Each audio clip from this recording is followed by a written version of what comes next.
Всем привет, друзья! Это канал True Kitchen, и сегодня я покажу вам, как готовить пончики. 150 мл теплого молока, добавляем 4 грамма сухих дрожжей. Сюда же добавляем 40 грамм сахара. Если вы любите более пресное тесто, то добавляйте меньше. Я люблю сладкое, поэтому я добавляю 40 грамм сахара. Аккуратно перемешиваем. Накрываем чистым сухим полотенцем. На 10-15 минут даем дрожжам подойти. 15 минут прошли. Добавляем щепотку соли. Также по желанию добавляем ваниль, либо ванильный сахар. Добавляем 1 желток. Перемешиваем. И начинаем добавлять примерно 250 грамм муки. Вес может отличаться от того, который у меня. И начинаем замешивать наше тесто сначала вилочкой, потом руками. Если вы замешиваете тесто в кухонной машине, то там все проще. Имея быстро реагирующие дрожжи, засыпаете все сухие ингредиенты, перемешиваете их и затем вводите жидкие ингредиенты. Дальше ставите замешиваться до того момента, пока тесто не начнет отлипать от крюка. А в нашем случае мы замешиваем мягкое тесто, которое не будет сильно липнуть к рукам и которое после жарки будет нежным. Все, тесто немножко стало гуще. Убираем вилку. Начинаем постепенно досыпать муку и вымешивать руками. Тесто почти готово. Припыляем стол. Перекладываем тесто на стол и довымешиваем его руками. Когда тесто практически готово, добавляем к нему масло сливочное 25 грамм комнатной температуры и продолжаем вымешивать.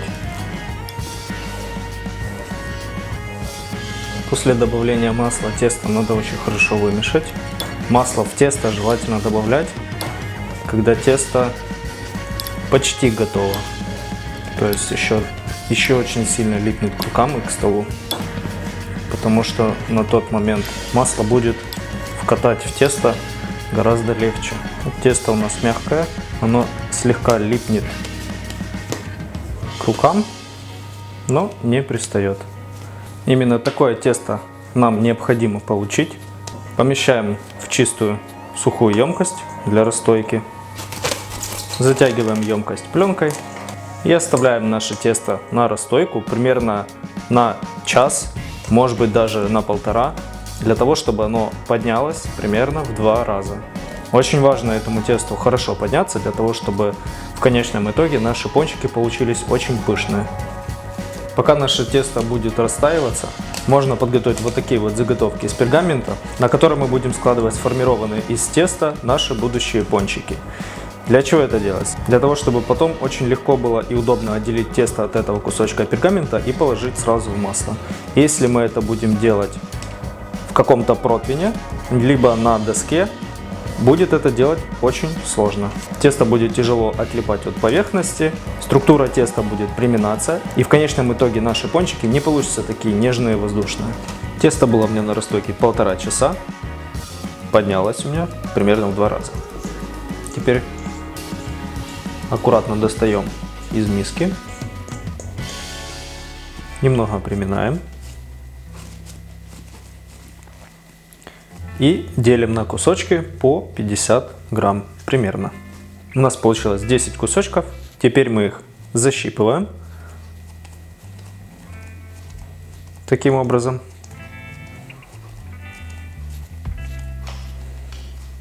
И выкатываем в шар.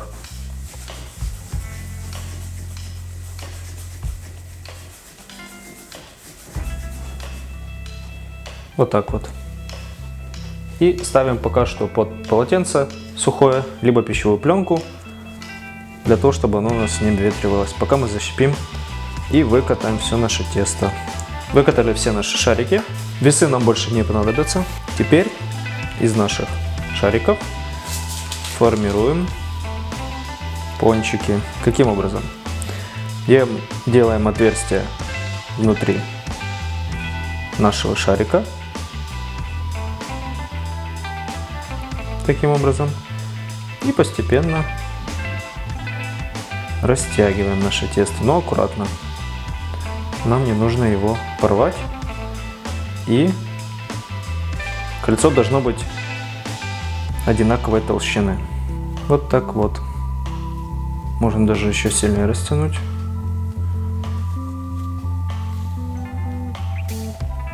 Теперь выкладываем на наш пергамент.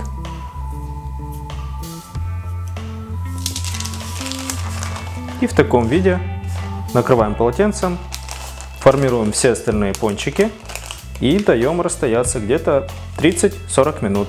Они должны увеличиться примерно в 2 раза. Есть еще другой способ формирования пончиков, но для этого вам нужно делать то же самое тесто, раскатываете его в пласт и затем уже вырезаете нужные вам пончики и отверстия. Мне этот способ не очень нравится только потому, что не у всех есть возможность вырезать эти отверстия. То есть, допустим, у меня дома этих колец для вырезки тоже нет. Вот, поэтому я делаю это таким образом, руками. Все эти неровности при расстойке сгладятся. Вам самое главное выложить ровно сам пончик и аккуратно. Если у вас тесто липнет к рукам, значит вы немного неправильно замесили тесто, и во время раскатки пончиков вам нужно будет обрабатывать мукой ваши руки. Сейчас я работаю без муки, и, как видите, ничего не липнет. Я сформировал последний пончик. Оставляем теперь их на расстойку на полчаса, может быть минут 40 под чистым сухим полотенцем. У меня расстойка длилась практически час. Как видите, пончики поднялись почти в 2 раза. Сейчас мы будем их жарить.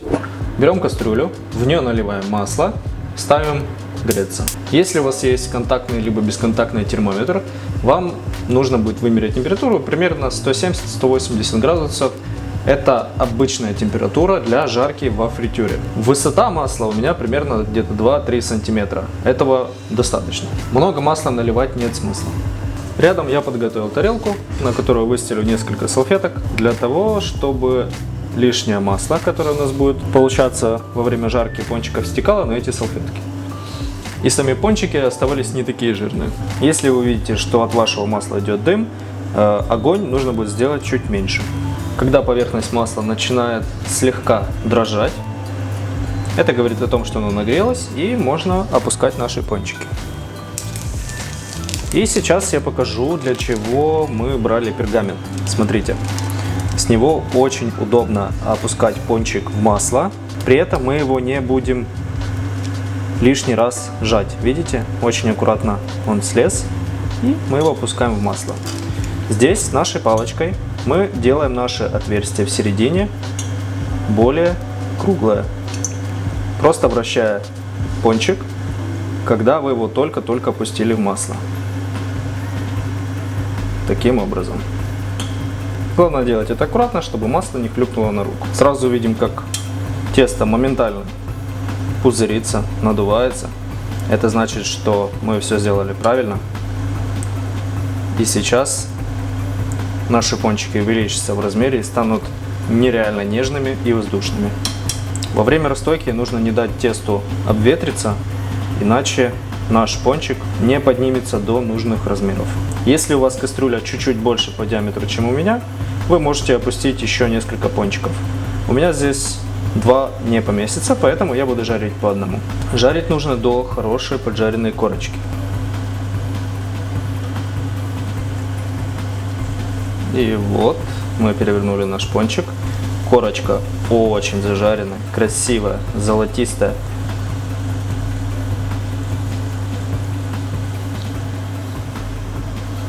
Если вы видите, что уровень зажарки достаточно низок и появляется такая тонкая светлая прослойка, не переживайте, ваш пончик все равно равномерно прожарится. Тесто везде поднимется, и оно будет одинаковое.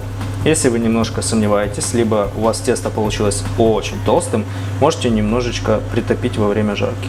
Когда пончик у нас станет поджаренный со второй стороны, Мы его поднимаем, слегка встряхиваем, даем лишнему маслу стечь и перекладываем на тарелку с салфетками. Все, он готов.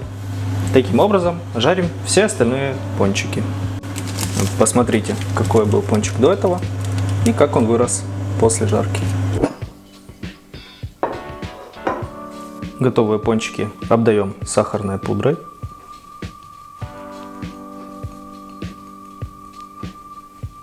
И можно кушать.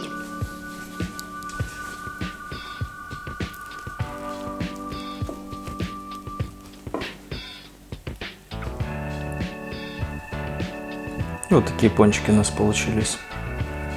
Очень мягкие и безумно вкусные. Вам точно понравится. Друзья, ну а на этом все. Наши пончики готовы. Кому понравилось, ставим лайк, подписываемся, пишем обязательно комментарии. Дальше только интереснее.